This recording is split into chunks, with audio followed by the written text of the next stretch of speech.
Joining us is our special guest this week. Yeah, guys, special guest, because we don't fucking have guests hardly ever, except Angelica. Angelica, you're welcome to come back on anytime you want to be here.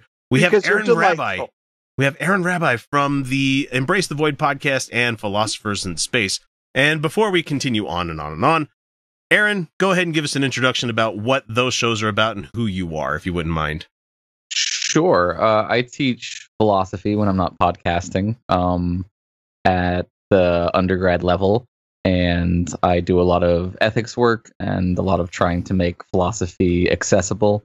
And so we put together a couple of shows, one with a good friend of mine from the theater world who's a sound designer named GW, and that's called Embrace the Void, where we take philosophy and use it to try to make this horrible, horrible timeline sort of slightly more survivable for human beings. And the other one is a little bit more lighthearted. It's Philosophers in Space, where we take a piece of sci-fi and use it to get people hooked into a particular ethical debate, pretty much, or a particular philosophical topic, or anything that ties in. Because, you know, pretty much all of sci-fi is just applied science or applied philosophy in a fancy special effects environment. So.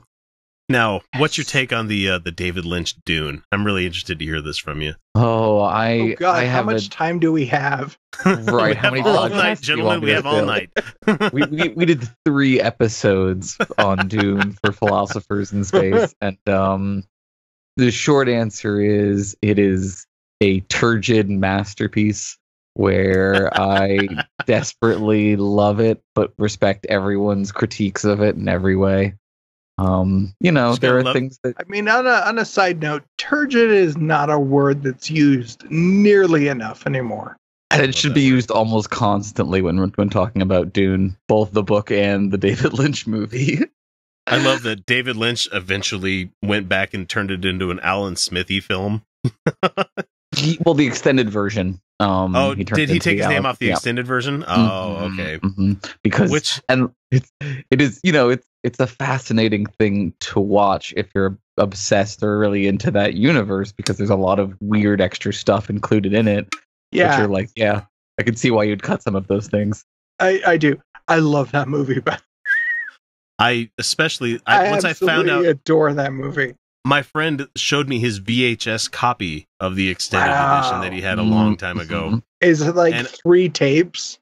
It feels like it, honestly. And I managed to find a video version of it. Like I downloaded it at one time where it was like the whole movie, the extended edition is like 3-something hours long, I think, if I remember that right. That's only because there's like a 45-minute introduction on the world of Dune at the beginning of it, like how it got to where it is, and like. I can understand why a director would be like, this is boring. Fuck, I don't want to have my name attached to this. But at the same time, it's like, it sets up a lot of interesting things that I'm glad that his son went back and filled in the gaps on, which was kind of neat. But there's a lot of people that fucking hate the Dune books. I understand that. But yeah, me that intro was, it's like 30 minutes of cartoons too. It was like still shots that they panned and zoomed on and everything. I'm okay with that. I mean, I got to meet Kevin Anderson at one of the at Comic-Con one year, and he signed one of his like books that he wrote with Brian Herbert that wasn't Dune, and I was like, that's fucking great. I'm glad to have met the guy that like wrote all these books that I've read over and over again. Yeah, no, Kevin Anderson's actually a really cool guy. Well, and he wrote a lot of the expanded universe Star Trek. I mean, it's not Star Trek, Star Wars. Fuck, I just pissed off a lot of people. Good job. I'm sort of obsessed with the idea of Dune as one of those kind of unfilmable masterpieces. Like, have you seen Jodorowsky's Dune? Yeah, Jodorowsky's Dune. Yeah. I'm going to mispronounce every name as everyone knows. I watched that documentary and immediately wanted to see that film. I've never been harder for a movie that never existed in my life. Yeah, and you guys of course know that Villanueva is doing a 2-part Dune now. Yes, that's the theory. And I couldn't be more excited about that director doing that movie. I mean, I'm curious to see how it goes. I wasn't a big fan of the Blade Runner, to be honest. See, Kyle and I had like a date. We went to go see Blade Runner 2049 together. Well, like, to be totally honest, I'm not a big fan of the original movie. Oh, so, okay, that makes sense but then again, like, I find myself like going back to stuff that I originally hate Yeah. And finding out that I actually really loved it, like Coheed and Cambria, when I first heard him, I'm like, why does this guy sing in falsetto all the time? He's fucking dumb. And now I've got a big fucking tattoo of the band. It's like, it's so weird the way the things work out like that. Like, because he can, and he does it amazingly. And then when I first watched Blade Runner, I got to see it at like a midnight movie showing where they were doing like the 80s movie 35 millimeter on the big screen kind of thing. Mm. And I was just sitting there, I'm like, God, this movie's so fucking boring. Oh, it's terrible. This is like 16 or 17-year-old angsty me that was watching this. Oh, and then I went back in my mid-20s, late 20s, and I bought like the 5 Blu-ray edition disc that came out, and I watched the final cut, and I'm like crying my eyes out near the end. I'm like, this is such a beautiful fucking movie. I'm like, I love this film. That's a substantial financial investment to drop on a movie that you hated. Oh, it was like $20 at the time because nobody was buying it. That's the great thing. But yeah, I'm the guy who bought. I have every version of the original Blade Runner on Blu-ray. Right. Well, I mean, I really liked Arrival, so like I think that he's got the chance to do the right kind of visuals to make it work. Yeah. And we do need, Kyle, we have to start like whipping Felicia to get our movie show off the ground. Yes, that we've been we talking do. About because she has never actually sat and watched the original Blade Runner. Mm-hmm. So she saw the second one. She's like, "Oh, what a beautiful movie!" And we're like, "Oh, you never saw the original?" Like there was a lot of stuff in there, so you should have seen that. Anyway, God, let's get to what we're going to talk about instead of sidelining ourselves into movies. We're doing it with Aaron here. Felicia's not even here, and we're still doing it. Felicia's not even here. We're still doing it. Yeah. Hey, I'm just as good as her. Cool stuff. Yeah. I can sub in. It's fine. Let's see, Kyle. You had something interesting happen this week involving talking with a certain somebody. Yes. So, okay. Let's set it up. In Utah, you cannot sell alcohol in the state that is above 3.2%. Right. Unless it 3.2% by weight, I believe, because it's 4% by volume. Inside outside of grocery stores and like convenience stores, unless you sell it through the Department of Alcoholic Beverage Control, the DABC. Right. Yeah, Utah is one of several alcohol beverage control states. That's a holdover from the amendment that repealed prohibition. They repealed prohibition, but they allowed states to establish alcohol beverage control commissions. There are a few dozen states that still have them. Yeah, Pennsylvania being one of them. Utah's one of them.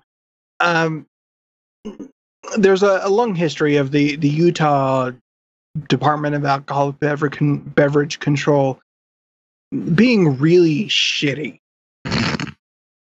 I mean, it's a government organization being shitty to the citizens. What? Okay, so blue laws going poorly. The state legislature they make the laws, and the DABC, they're the people in charge of enforcing it and controlling the retail outlets, the state-run liquor stores. That's not too far out of the norm. A few states are set up that way.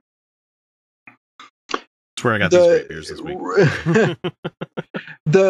The problem is for a very, very, very long time, the Utah State DABC has not only been completely ineffective in doing and at running the organization, but at trying to actually make, because they try to run it as a business, a state-run business.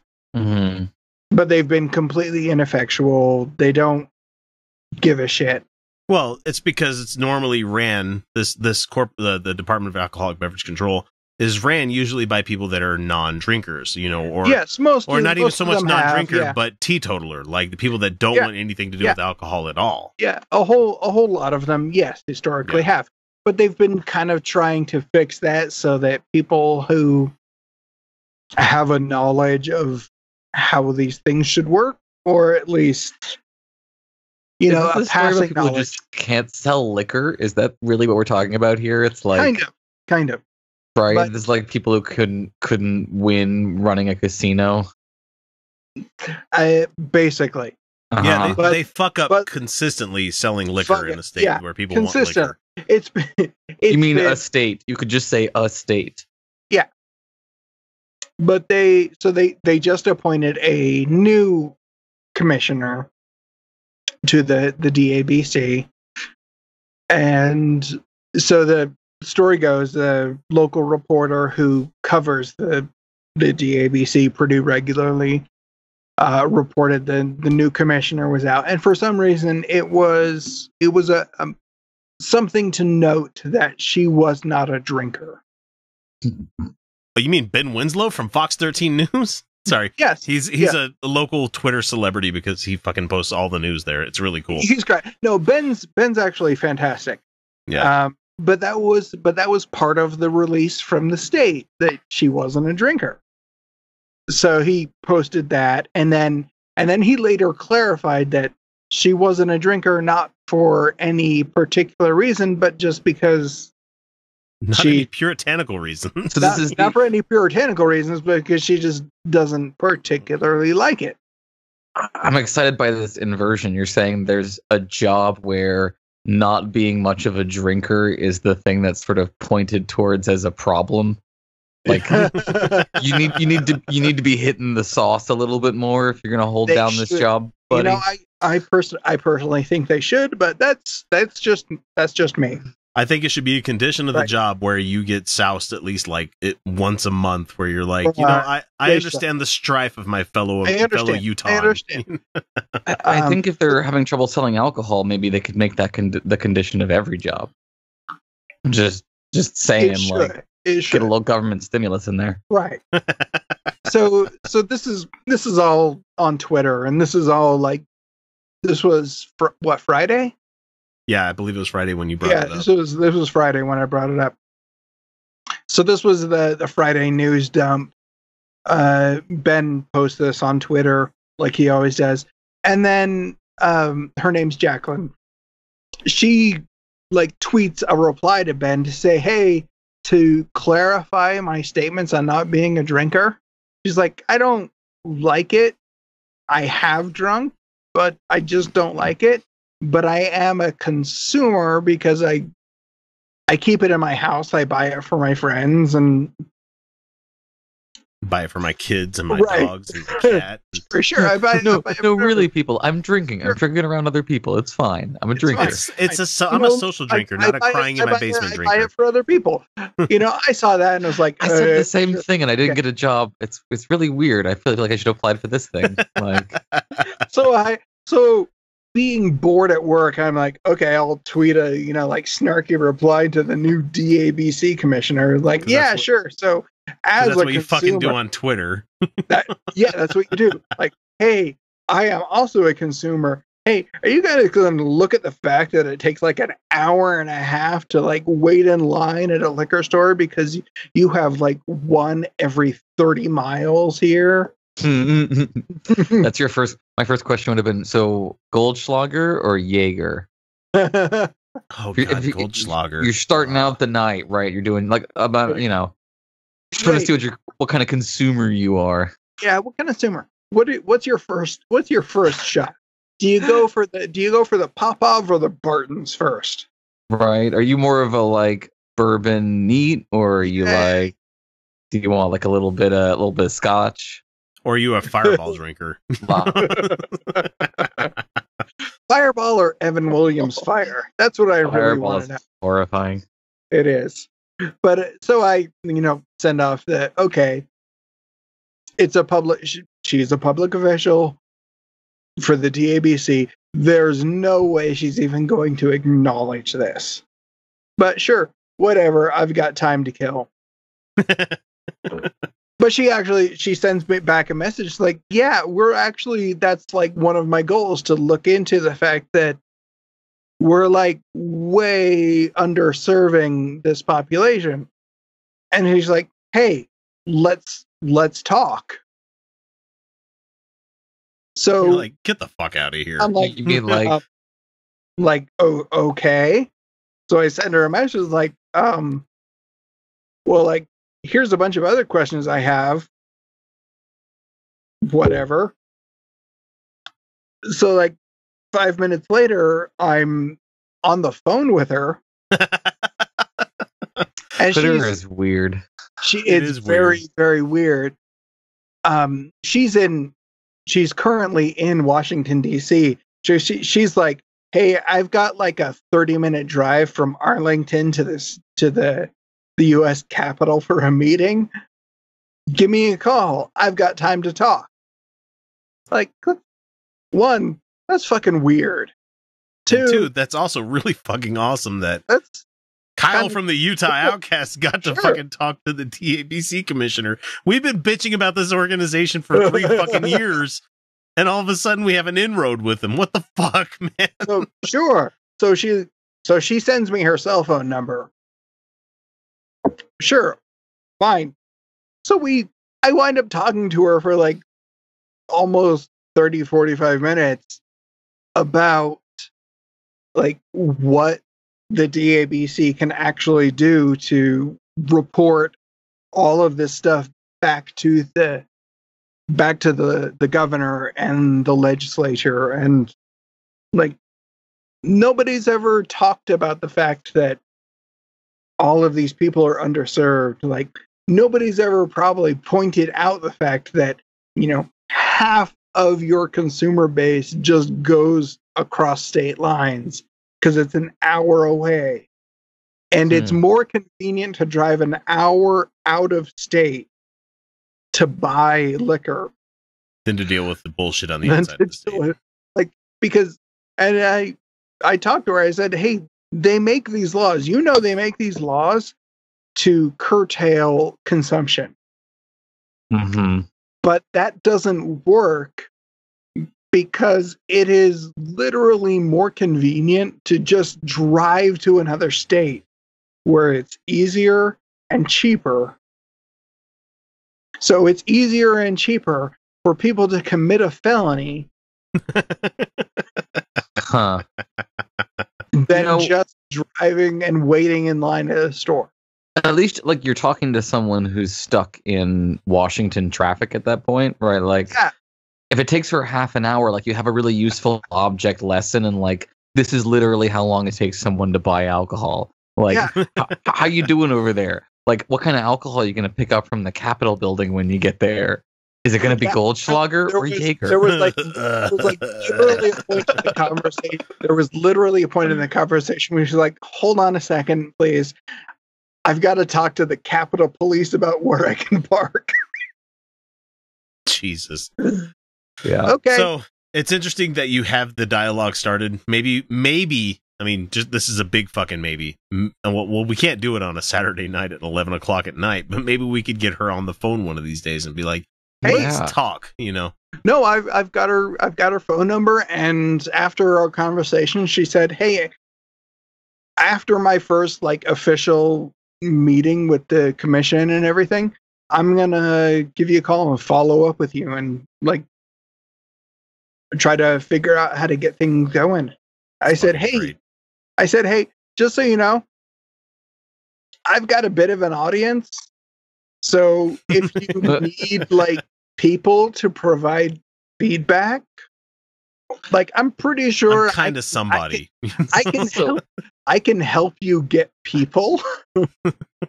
What I hear y'all saying is that if I was in charge of getting you alcohol faster, we could have been doing this recording earlier in the evening. Is that that's my takeaway from this story? That is entirely possible. We only start recording when we do because of lines at state liquor stores.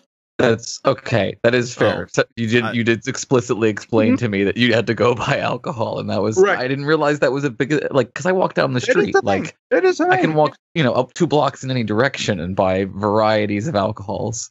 Not as good alcohols in this neighborhood, unfortunately. Right now, where me and X live, there is one store. It's closed within like 30 miles. They're building a new one right by me. They are building a new one. They are building a new one, but it has to have a separate driveway from the grocery store that's nearby. They're building a new one, but I can bet you anything that they build a new one and they close the old one. That would be how they do things. That really is how this organization has been ran. Yeah. It's bullshit. Anyway, we need to wrap this up. We need to get into the actual show here in a second. Yeah. I wanted to remind everybody that we just started an account on curiouscat.me, which is a way of anonymously dropping us questions if you have questions that you want to ask us. And somebody asked the show the other day, said, Church of Satan or the Satanic Temple?